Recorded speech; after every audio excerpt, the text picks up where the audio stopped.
Hello everyone. आज हम बात करेंगे सीपीसीटी के क्वेश्चंस के बारे में।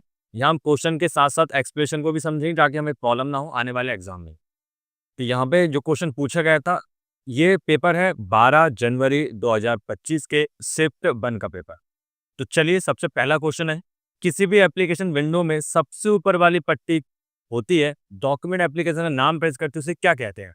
मेन्यू बार कहते हैं, टूल बार कहते हैं, स्टेटस बार कहते हैं, टाइटल बार कहते हैं। तो इस तरह के क्वेश्चन एग्जाम में आए तो आप कैसे आंसर करेंगे? तो देखिए, सबसे पहले आपको पता है एप्लीकेशन विंडो क्या होती है। देखिए, जो भी हम खोलते हैं उसे हम विंडो बोलते हैं। जैसे कि मान लो मैंने यहाँ पे टाइपिंग मास्टर खोला या फिर आपने एमएस पेंट खोला, तो इस तरह से आपको ऑप्शन दिखाई देते हैं बड़े करने के, छोटे करने के और विंडो को क्लोज करने के। साथ ही साथ आपको यहाँ पे स्क्रॉल बार दिखते हैं जिससे आप पेज में ऊपर नीचे करते हैं।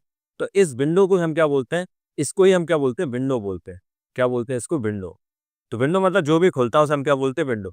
एग्जाम्पल मैंने यहाँ पे ये खोला रन, तो रन का क्या है? विंडो ही है जिसे हम छोटा सा डायलॉग बॉक्स बोलते हैं। ये डायलॉग बॉक्स है, लेकिन विंडो कैसे बोलेंगे? अब देखो, मैंने यहाँ पे ओपन किया, मान लो नोटपैड। जैसे ही नोटपैड ओपन होगा तो किसकी विंडो खुल गई? नोटपैड की। तो हम जो भी प्रोग्राम खोलते हैं, ठीक है, जो भी प्रोग्राम्स हम खोलते हैं ये क्या कहलाती है? विंडो।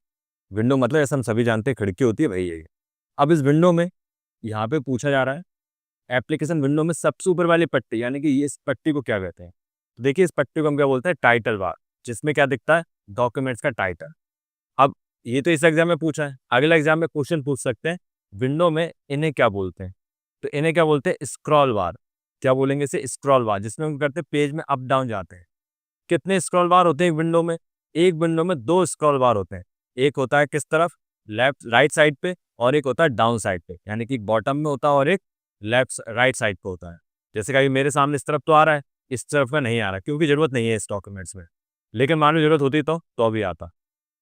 जैसे अभी जब मैंने इसको ऐसे किया, देखो यहाँ पे एक ये आ रहा है स्क्रॉल बार जो मुझे लेफ्ट राइट करवा रहा है, एक ये आ रहा है जो मुझे ऊपर नीचे लेके जा रहा है। ठीक, इन दो के अलावा नहीं होते। तो अधिकतम कितने हो सकते हैं? 2 स्क्रॉल बार हो सकते हैं। तो ये हो गया हमारा टाइटल बार, इसे बोलेंगे हम क्या? स्क्रॉल बार। स्क्रॉल में यहाँ पे लिख देता हूँ, स्क्रॉल, स्क्रॉल बार। ठीक, एक और होता है इसके अंदर, इस नीचे वाली पट्टी को दिख रही है, सबसे नीचे वाली पट्टी विंडो में, याद रखें विंडो में इसे क्या बोलते हैं हम? Status bar. इस पट्टी को क्या बोलेंगे? Status, status bar, STATU, status bar. अब बहुत से स्टूडेंट कंफ्यूज होते हैं। देखो, जब मैं स्टार्ट दबाता हूँ, इसे हम क्या बोलते हैं? सबसे नीचे वाली पट्टी को टास्क बार। ये विंडो की बात हो रही है, मेन विंडो होती है। और ये जो हम बात कर रहे हैं, ये कोई एप्लीकेशन प्रोग्राम जब खोलते हैं, उसकी विंडो जो खुलती है, उस विंडो के लास्ट में जो होता है उसे क्या बोलते हैं? Status bar. तो वो सबसे नीचे वाला अलग है, टास्क बार बोलते हैं, और ये अलग है, इसे स्टेटस बार बोलते हैं। और ये तो हमारे बटन है मिनिमाइज, इसे क्या बोलेंगे? मैक्सिमाइज या रिस्टोर, और इसे क्या बोलेंगे? क्लोज का बटन। ठीक है, तो मेन्यू बार हमें कवर हो गया। टूल बार कैसे बोलेंगे? जो टूल्स दिखते हैं, file, edit, view. Status bar मैंने आपको बता ही दिया, टाइटल बार सबसे ऊपर होता है, तो इसका सही आंसर क्या होगा? Title bar. तो देखिए, टाइटल बार इसका क्या है? सही उत्तर है। अगले क्वेश्चन की तरफ बढ़ते हैं। निम्नलिखित में से असंगत का चयन कीजिए, मतलब जो इसमें से अलग है। तो CD, DVD, floppy disk, BIOS और एचडी डिस्क। तो सीडी और डीवीडी क्या होती है? इसमें हम स्टोरेज करते हैं, compact disk, digital versatile disk. Floppy disk, इसमें भी डेटा को स्टोरेज किया जाता है। एचडी डिस्क, इसमें भी डेटा को स्टोरेज किया जाता है। यहाँ पे एक ही अलग दिख रहा है, बायोस। बायोस क्या होता है? बेसिक, बायोस क्या होता है? Basic input, basic input output, basic input output system, BIOS, है ना? Basic input output system. ये क्या होता है? जब कंप्यूटर ऑन होता है, power on self test, POST, post, power on self test. Power on होते ही एक सेल्फ टेस्ट स्टार्ट होता है कंप्यूटर के अंदर। जब हम पावर को ऑन करते हैं, यानी कंप्यूटर को ऑन करते हैं, तो ऑन होते ही, पावर ऑन होते ही सेल्फ टेस्ट, टेस्ट का मतलब क्या होता है? एक तरह का निरीक्षण या एक परीक्षण स्टार्ट होता है। सेल्फ मतलब खुद से ही, ठीक है, इसका मतलब क्या होता है? पावर ऑन, और इसे क्या बोलते हैं? पावर। तो पावर ऑन सेल्फ टेस्ट को क्या चेक करता है? पावर ऑन होते ही सेल्फ टेस्ट करता है किस चीज को? बायोस को चेक करता है। बायोस को मतलब, तो हम ऐसा लिख सकते हैं, post power on self test किसको चेक करता है? बायोस को। और बायोस को मतलब क्या होता है? Basic input output system. और बायोस में क्या चेक करता है?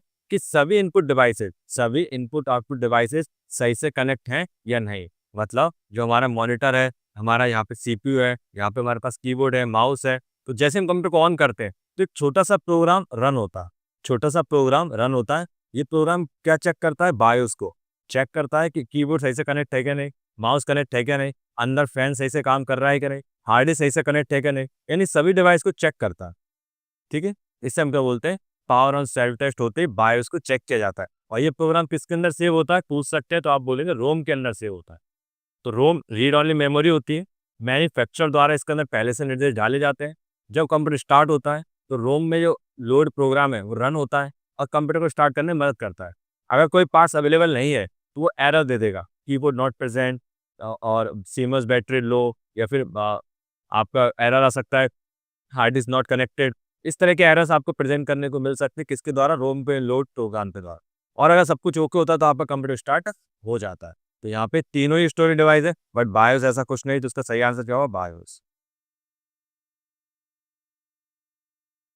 तो देखिए बायोस का सही उत्तर है। अगला क्वेश्चन ये पूछा गया था, निम्नलिखित में से कौन सा सॉफ्टवेयर कंप्यूटर संचालन का अनिवार्य हिस्सा है।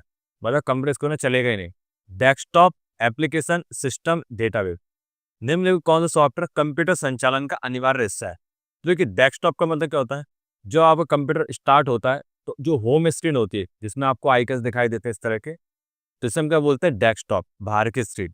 डेस्कटॉप पे आने का शॉर्टकट क्या है, विंडो की के साथ डी दबाना है। ठीक है, जैसा ही मैं दबा के बताऊँ, विंडो की के साथ मैं डी दबाऊंगा तो मैं सीधा कहाँ जाऊँगा, डेस्कटॉप पे। इसे हम डेस्कटॉप बोलते हैं। वापस से दबाते तो नॉर्मल हो जाएगा ये। ठीक। एप्लीकेशन क्या होती है, जो प्रोग्राम्स हम रन करते हैं जैसे कि paint, MS Word, Excel. System, system के बारे में बताता है। और डेटाबेस, जिसमें क्या होता है, डेटा स्टोर होता है, डेटा स्कोर होता है। अब कंप्यूटर सॉफ्टवेयर संचालन का अनिवार्य हिस्सा, मतलब कंप्यूटर चलाना मत करता है, तो नॉर्मल सी बात है, हमें क्या चाहिए यहाँ पे, एक सिस्टम। जो सिस्टम को नहीं होगा चलाने का हिस्से नहीं हो पाए। सिस्टम का मतलब क्या है, यहाँ पे सीपीयू की बात हो रही है। सीपीयू नहीं होगा अगर, तो हम इस सिस्टम को नहीं चला पाए। डेटाबेस ओनली डेटा स्टोरेज के लिए यूज होता है। एप्लीकेशन उस प्रोग्राम को चलाते हैं। एक्सेल, एक्सेल नहीं तो हम वर्ड चला ले, वर्ड नहीं पावर, और कुछ भी नहीं तो हम विंडोज भी चला सकते हैं। डेस्कटॉप तो उसका एक हिस्सा होता है। तो मेन क्या हमारे पास, सीपीयू।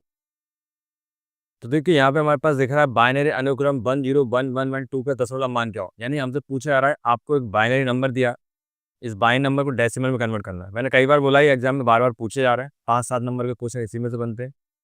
तो इसको कैसे निकालेंगे, देखिए सबसे पहले हमने दिया है 10111, इसका बाइनरी है, इसे हमें कन्वर्ट करना है किसमें, डेसिमल में।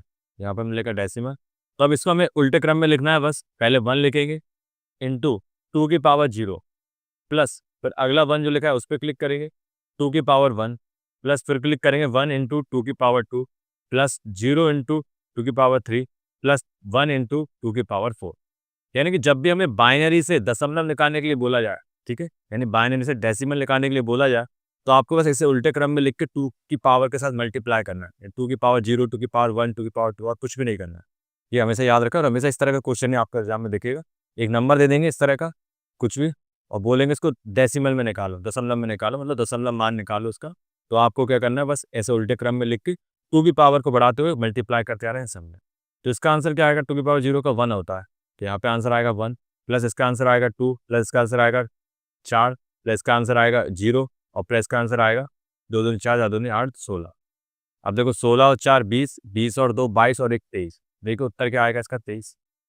तो इस तरह से आप इसको निकाल सकते हैं। और मान लो आपसे पूरे दशमलव से, डेसिमल से बाइनरी निकालना है, तो हमने सीखा है इस 23 में हम क्या कर देंगे, 2 का भाग कर देंगे। तो 2 एकम 2, 2 एकम 2, तो आंसर कितनी बची, 1। तो यहाँ लिखेंगे 11, और यहाँ बचा 1।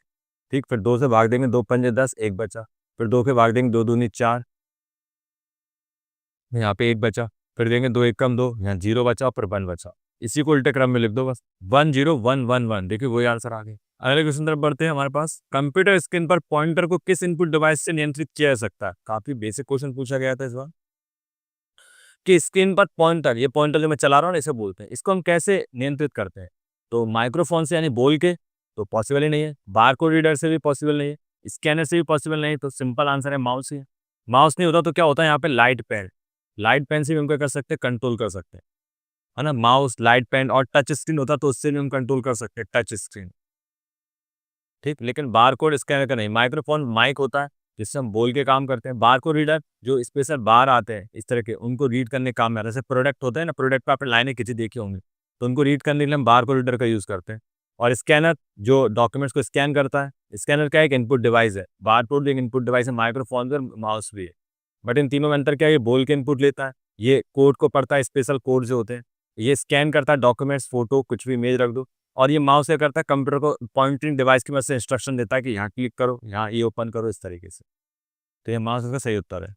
अगला क्वेश्चन है, किसी दस्तावेज की हार्ड कॉपी होती है, यानी हार्ड कॉपी और सॉफ्ट कॉपी दो होती है हमारे पास। प्रिंटर द्वारा मुद्रित, फ्लॉपी से संग्रहित, सीडी से संग्रहित, हार्ड डिस्क से संग्रहित। तो सही उत्तर क्या होगा? दस्तावेज की हार्ड कॉपी, तो दो कॉपी होती है हमारे पास, एक होती है सॉफ्ट कॉपी और एक होती है हमारे पास हार्ड कॉपी। सॉफ्ट कॉपी किससे बोलते हैं? जिसे छू ना सके। हार्ड कॉपी किसे बोलते हैं? जिसे छू सके। जैसे मान लो आपने पेंटिंग एमएस वर्ड के अंदर एक रिज्यूमे क्रिएट किया अपना, तो रिज्यूमे जो आपने बनाया वो कैसा है? सॉफ्ट कॉपी में, मतलब उसे आप छू नहीं सकते। लेकिन जब आपने उसको प्रिंट किया, प्रिंट होने के बाद कागज पे छप गया, तो अब वो क्या बन गया? हार्ड कॉपी में। यानी दोनों रिज्यूम है, एक कंप्यूटर के अंदर था, एक कंप्यूटर के बाहर है। तो जो कंप्यूटर के अंदर है उसे हम बोल रहे हैं सॉफ्ट कॉपी, और जो कंप्यूटर के बाहर है उसे बोल रहे हैं हार्ड कॉपी। प्रॉब्लम क्या है कि ये हार्ड कॉपी में कन्वर्ट कैसे होता है? तो सिंपल है ना, हमने इसे हार्ड कॉपी में कैसे कन्वर्ट किया? प्रिंट करके। तो प्रिंट करना मतलब सॉफ्ट कॉपी को हार्ड कॉपी में बदलना। प्रिंट करने का मतलब क्या है? जो भी अंदर है उसे सॉफ्ट है, उसको ये हार्ड में कन्वर्ट कर देगा। और बोला हार्ड कॉपी को सॉफ्ट में बदलना हो तब पे यूज करते हैं। देखिए, जब हार्ड कॉपी को सॉफ्ट में बदलना हो तो हम यूज करते हैं स्कैनर का। तो आपके पास पहले से कोई फोटो मार्कशीट है, आपने स्कैनर पे रखा, स्कैन किया, हार्ड कॉपी कन्वर्ट हो जाएगी कंप्यूटर के अंदर जाके सॉफ्ट कॉपी में। तो याद रखें, प्रिंटर का काम क्या है? सॉफ्ट कॉपी को हार्ड कॉपी में बदलना। स्कैनर का काम क्या है? सॉफ्ट हार्ड कॉपी को सॉफ्ट कॉपी में बदलना। दोनों अलग अलग काम कर रहे हैं, यानी कि सॉफ्ट कॉपी कंप्यूटर में, इसे कन्वर्ट कर दिया हार्ड कॉपी में। तो ये काम कौन करेगा? प्रिंटर। और अगर सॉफ्ट कॉपी हमारे पास, उसको कन्वर्ट कर दिया हार्ड कॉपी में, सॉरी ये तो हो ही गया, हार्ड कॉपी हमारे पास, उसको कन्वर्ट कर दिया हमने सॉफ्ट कॉपी में। तो ये कौन काम करेगा? हमारा स्कैनर। तो दस्तावेज की हार्ड कॉपी होती है, तो हार्ड कॉपी किसके द्वारा होती है? प्रिंटर के द्वारा ही होती है। फ्लॉपी में तो स्टोरेज होती है। फ्लॉपी मतलब पहले के टाइम पे पेन ड्राइव भी चलती थी ना, अभी के टाइम पे जो पेन ड्राइव चलती थी, तो उस टाइम के टाइप में पेन ड्राइव ना होकर फ्लॉपी डिस्क से यूज किया जाता था डेटा ट्रांसफर। इसका साइज बहुत कम होता था। आजकल तो पेन ड्राइव यूज होती, तो फ्लॉपी डिस्क का जमाना गया। सीडी कॉम्पैक्ट डिस्क होती थी स्टोरेज के लिए, आज ये भी यूज नहीं होती। और हार्ड डिस्क में तो डेटा स्टोरेज होता ही है। तो प्रिंटर द्वारा मुद्रित करना ही हार्ड कॉपी को बदलना होता है। तो सही आंसर क्या होगा? प्रिंटर द्वारा मुद्रित करना। इंस्टॉलेशन फाइल आपके कंप्यूटर पर प्रारूप से सहेजी जाएगी। इंस्टॉलेशन फाइल क्या होती है? इंस्टॉलेशन फाइल का मतलब होता है जो फाइल इंस्टॉल होने के लिए आई है कंप्यूटर में। जैसे मान लो इंस्टॉलेशन फाइल आपके कंप्यूटर प्रारूप सही जाएगी, EXE, JPG, कमांड या OVG यानी ऑब्जेक्ट। तो ये क्या है? एक्सटेंशन है। एक्सटेंशन मतलब क्या होता है? File type. ये फाइल के टाइप्स को बताते हैं। इनका सवाल ये है कि अगर आपने कंप्यूटर के अंदर मान लो कोई ऐप इंस्टॉल कर रहे हैं, तो उसका इंस्टॉलेशन फाइल का फाइल टाइप क्या होता है? जैसे मोबाइल में फाइल टाइप होता है APK। आप कोई प्ले स्टोर से या कहीं से भी ऐप डाउनलोड करोगे तो उसका फाइल टाइप APK होगा। अगर वो APK टाइप है तो आपके मोबाइल में वो इंस्टॉल हो जाएगी। ऐसे कंप्यूटर के अंदर जो फाइल होता है उसे हम बोलते हैं executable, EXE। EXE file format जो होता है, इसका मतलब ये फाइल इंस्टॉल होने के लिए बनी है। यानी आप जब इसे खोलेंगे, इंस्टॉल करेंगे, तब एक सॉफ्टवेयर इंस्टॉल होगा। एग्जाम्पल में मान लो आपने MS ऑफिस डाउनलोड किया इंटरनेट से, तो MS ऑफिस का आपको एक सेटअप फाइल मिलेगी।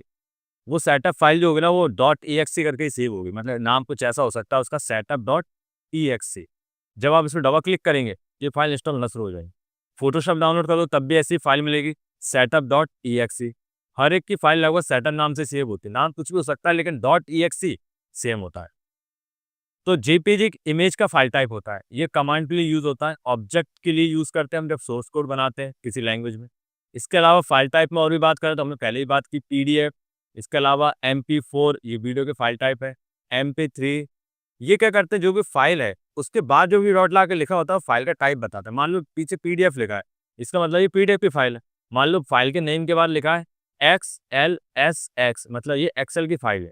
और अगर पीछे DOC लिखा है मतलब MS वर्ड की फाइल है। एक्सटेंशन से हर बार क्वेश्चन पूछा जा रहा है। तो EXE कैसी फाइल है? इंस्टॉल करने वाली एग्जीक्यूटेबल फाइल। तो देखिए सही आंसर EXE है। अगला क्वेश्चन है, MS वर्ड 2019 तालिका में अधिकतम कॉलम हो सकते हैं। एक अधिकतम कॉलम कितने हो सकते हैं? MS वर्ड में पूछ रहे हैं, एक्सेल में नहीं पूछ रहे। 61, 62, 63, 64। इसमें जब हम टेबल बनाते हैं इस तरह से MS वर्ड के अंदर, तो हम यहाँ पे इन्हें कॉलम बोलते हैं। ये कितने कॉलम है? 1, 2, 3, 4, 5, कितने भी हो सकते हैं, लेकिन कितने हो सकते हैं अधिकतम, ये क्वेश्चन है। तो इसको आपको याद ही रखना पड़ेगा, समझने लायक ऐसा कुछ नहीं है। तो अधिकतम कॉलम कितने होंगे यहाँ पे? 63। 63 हम अधिकतम कॉलम यहाँ पे ले सकते हैं। यूएस मेल जिप कोड को एनकोड करने के लिए प्रयुक्त होने वाला बार कोड कौन सा है? तो यूएस मेल जो होते हैं, जो कि हम सिंपल मेल ट्रांसफर प्रोटोकॉल में पढ़ते हैं, ये भी याद रखने वाला क्वेश्चन। सही आंसर क्या होने वाला? Post net. पोस्ट नेट क्या है? यूएस मेल पर जिप कोड को एनकोड करना। एनकोड का मतलब क्या होता है? जो कोड किया हुआ कोड है उसे एनक्रिप्ट करना। मतलब जैसे मान लो आपने किसी कोड को चेंज कर दिया सिक्योरिटी पर्पज से, उसे वापस अपने मूल रूप में लेके आना, उसे बोलते हैं एनकोड करना। ठीक है, करने वाला बार कोड का कोड कौन सा है? तो यहाँ पे पोस्ट नेट इसका सही आंसर। निम्नलिखित में कौन सी प्रणाली उपचार, विधिकरण, डिजाइन में विश्वसनीयता और गोपनीयता के संबंध में कानूनी मुद्दे उठाती है? सुदृष्टिकरण प्रणाली, बायोमेट्रिक प्रणाली, स्वचालित प्रणाली और ऑडियोमेट्रिक प्रणाली। कौन सी प्रणाली उपचार, विधिकरण, डिजाइन में विश्वसनीयता, गोपनीयता को बनाती है? ठीक है, तो यहाँ पे कई सारे ऑप्शन आपको देखने को मिल रहे हैं। आप जब भी क्वेश्चन पढ़े हिंदी इंग्लिश दोनों को याद रखें। तो इसका सही उत्तर क्या हुआ? बायोमेट्रिक प्रणाली। बायोमेट्रिक प्रणाली का हम यूज इसलिए करते हैं जो हमें सिक्योर बनाती है चीजों को। तो उम्मीद है आपको ये क्वेश्चन समझ में आएगा। आने वाली वीडियो में और भी क्वेश्चन की बात करेंगे। Thanks for watching.